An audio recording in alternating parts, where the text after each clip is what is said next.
Hi, this is Brian Forster, and that, of course, is the Great Pyramid, which in April 2019, our tour rented the interior of the Great Pyramid for 2 hours. That's what makes our tour special. And we also rented the interior of this, the second pyramid, for 2 hours. So at 4 o'clock, the Giza Plateau closes down, and everyone else that's there is moved out except for security. And then at 5 o'clock, the door to the second pyramid is opened up to us, and we were allowed to explore, as I said, exclusively our group for 2 hours. Now, because we had the Giza Plateau area for ourselves, there you see the security on the camels, we were able to explore the exterior, or at least I did, in order to look at the casing stone and the internal construction of the second pyramid. And it's great not having a huge group of people wandering around, but having, I think it was 70 of us, having the whole Giza Plateau to ourselves.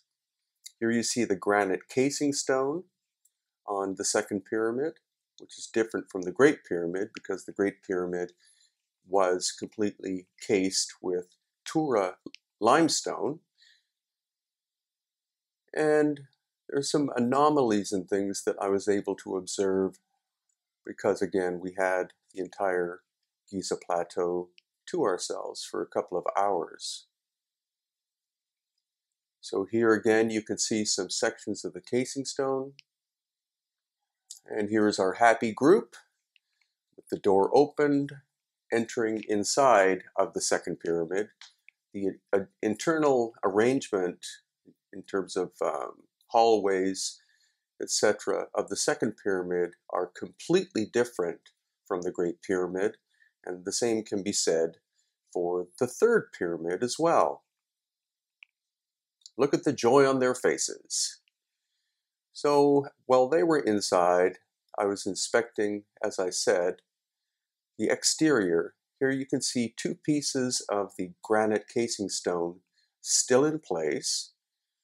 Strange erosion patterns, but look how tightly fitting the casing stone originally was. Attempts were made to remove all of the casing stone, but luckily in that example, those two are still tightly fitting together. And here you can see an attempt to break up the casing stone into smaller pieces. There again, of course, is the Great Pyramid.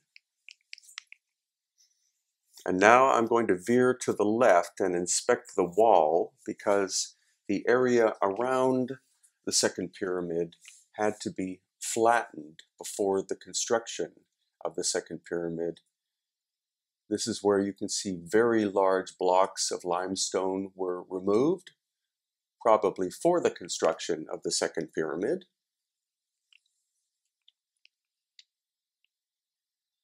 And now we're going closer and we're going to be seeing machining marks. Basically at a 45-degree angle, as you can see, like parallel chisels. Very similar to what we also see in Baalbek in Lebanon and also Petra in Jordan. It's highly unlikely that these are hand tool marks because it would take a lot of chisels to do this. They're roughly parallel. Looks like there was a series of cutters at work. And this is more of a close-up. It's not as high quality craftsmanship as we see in Petra in Jordan, for example, but still, it's a lot of work. And here, even closer up. Again, parallel chisels, it looks like, or pointed, hard, metallic objects. So returning to the base of the second pyramid, you can see the different courses. You can see pieces of the casing stone lying in situ. And this is just a view to show you the incredible scale of the second pyramid. Now I am walking along the first course, and you can see that the casing stone actually doesn't fit that tightly into what we presume is the original construction, which is odd.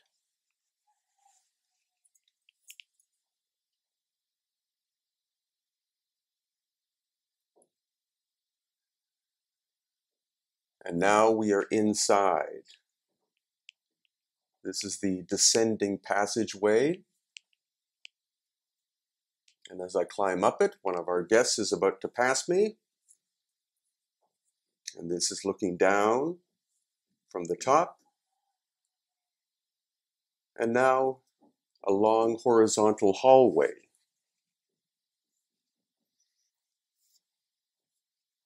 And now going up the ramp towards the next level.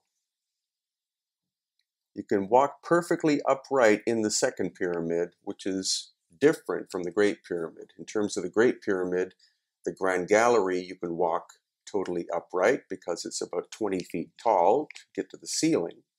But in the case of the second pyramid, it's human height. At this point, I'll have to bend down in order to get back out. Some people decide to go backwards.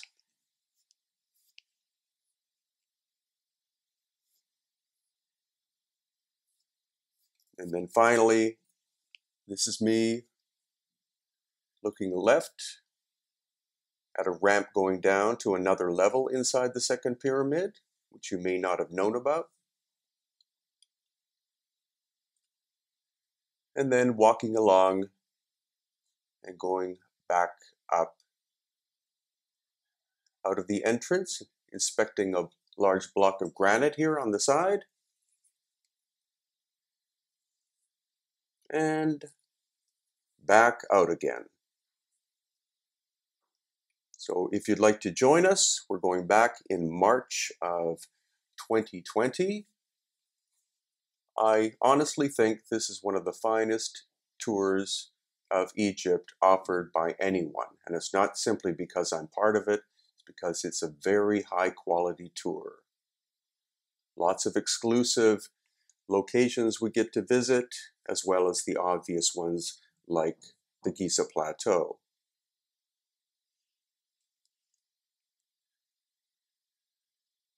So once again, we're going in March 7th to 20th of 2020, including a Nile cruise and all sorts of other great things.